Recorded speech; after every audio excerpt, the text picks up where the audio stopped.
Hello viewer, কেমন আছেন আপনারা সবাই? আশা করি ভালো আছেন। আজকে আমি আপনাদের সামনে একটি নতুন বিষয় নিয়ে আলোচনা করব। আমার হাতে এই যে মোবাইলটি দেখতে পাচ্ছেন, এটা একটা নতুন সেট। এই ফোনটির ফ্ল্যাশ ফাইলটি রিড করার জন্য আমি এই মোবাইলটি একটি দোকান থেকে চেয়ে এনেছি। কেন? আমার হাতের বাম পাশে যেই এইচটিসি সেটটি দেখতে পাচ্ছেন, এটা ফ্ল্যাশ ফাইলের কারণে সেটটি ডেড হয়ে আছে।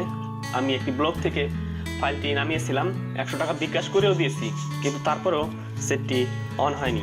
সুতরাং বুঝতে পারছেন আজকের যে ভিডিও টিউটোরিয়ালটা হবে তাদের জন্য, যারা বিভিন্ন ব্লগ থেকে বিভিন্ন সাইট থেকে ফ্ল্যাশ ফাইল ডাউনলোড করে তারপরেও পারফেক্ট ফাইল না হওয়ার কারণে সেটগুলো অন হয় না।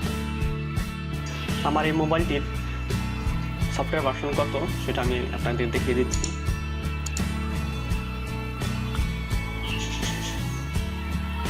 যে দেখতে পাচ্ছেন এইচটিসির এই ভার্সনটি, এটাতে আমি ফ্ল্যাশ করব এবং ফ্ল্যাশ ফাইলটি আমি আমার ভিডিও ডিসক্রিপশনে অবশ্যই অ্যাড করব। আমি এই কাজটির জন্য মিরাকেল ক্র্যাক ইউজ করব। মিরাকেল ক্র্যাকের ডাউনলোড লিঙ্ক আপনারা আমার ভিডিও ডিসক্রিপশনে এবং আমার ব্লগেও পাবেন।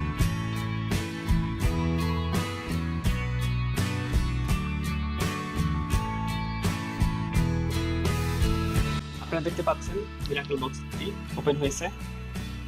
আমি এখন রিড বাটনে ক্লিক করব।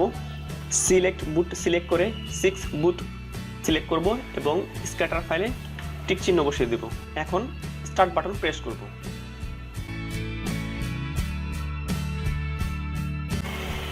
মোবাইলটি বন্ধ অবস্থায় কম্পিউটারে কানেক্ট করব। কম্পিউটারের সাথে মোবাইলের সংযোগ পাওয়ার জন্য আমরা একটু অপেক্ষা করব।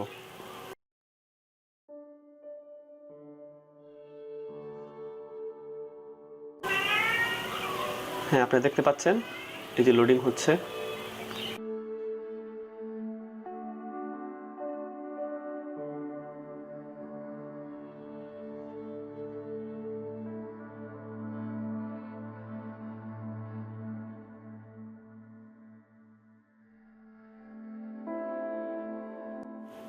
ফ্ল্যাশ ফাইলটি কোথায় রাখবেন সে ডাইরেক্টরি নির্বাচন করুন।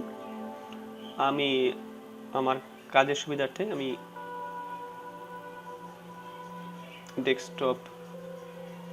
ডেস্কটপ ইউজ করছি। আপনারা যে কোনো জায়গায় আপনাদের পছন্দ মতন ফাইলটি রাখতে পারেন। হ্যাঁ, দেখতে পাচ্ছেন ফ্ল্যাশ রিড হচ্ছে। ফ্ল্যাশ ফাইলটি রিড হওয়ার জন্য বেশ কিছু সময় নিতে পারে, সেক্ষেত্রে চিন্তার কোনো কারণ নেই। আমি এই ভিডিওটি ডিউরেশন কমানোর জন্য, অর্থাৎ যাতে ভিডিওটি অনেক বড় হয়ে না যায়,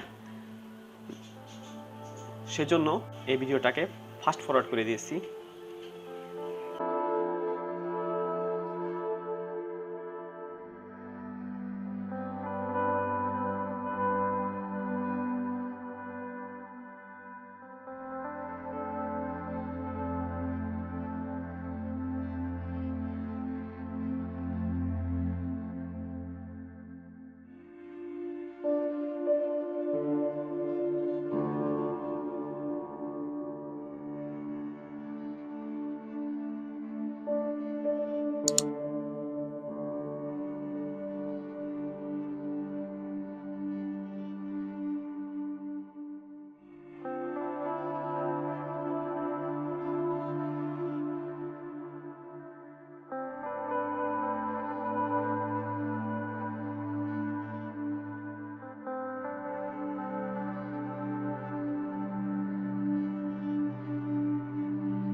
অবশেষে ফ্ল্যাশ ফাইলটি রিড হয়েছে।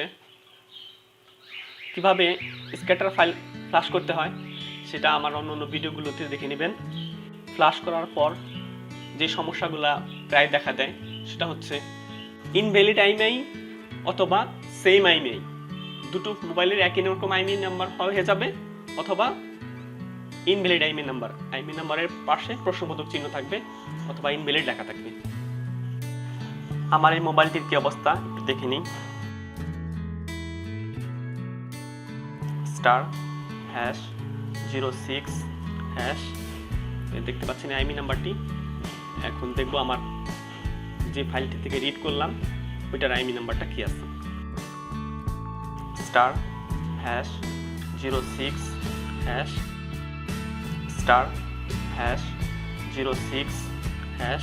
আপনারা দেখতে পাচ্ছেন দুইটার আইএমইআই নাম্বার একই হয়ে গেছে। নেক্সট ভিডিওতে আমি আপনাদেরকে দেখাবো কিভাবে ইনভ্যালিড আইএমইআই ঠিক করতে হয়। আমার ভিডিওটি ভালো লাগলে অবশ্যই লাইক দিবেন, বেশি বেশি শেয়ার করবেন এবং আমার চ্যানেলটি অবশ্যই সাবস্ক্রাইব করবেন। ধন্যবাদ এতক্ষণ আমার সাথে থাকার জন্য।